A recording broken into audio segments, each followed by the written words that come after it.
আমরা দেখব admin panel থেকে নোটিশ বোর্ড মডিউলটি। আমরা চলে এসেছি। এখান থেকে আমরা নোটিশ বোর্ড অ্যাড করলে আমাদের এমপ্লয়িরা তাদের প্যানেল থেকে এই নোটিশ বোর্ডটি পেয়ে যাবেন। আমরা অ্যাড নিউ নোটিশে যাচ্ছি। যদি আমরা ক্লায়েন্টদেরকে নোটিশ দিতে চাই তো আমরা 2 ক্লায়েন্টস দেবো, আর যদি আমরা এমপ্লয়িদেরকে দিতে চাই সেক্ষেত্রে আমরা 2 এমপ্লয়িজ দিয়ে সিলেক্ট করে দেব।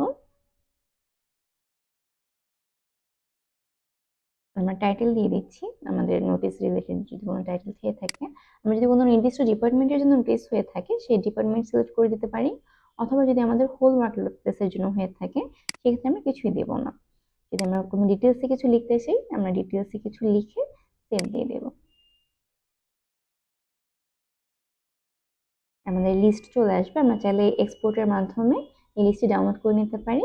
আমরা এটা চাইলে এডিটও করতে পারবো এন্ড ডিলিটও করতে পারবো।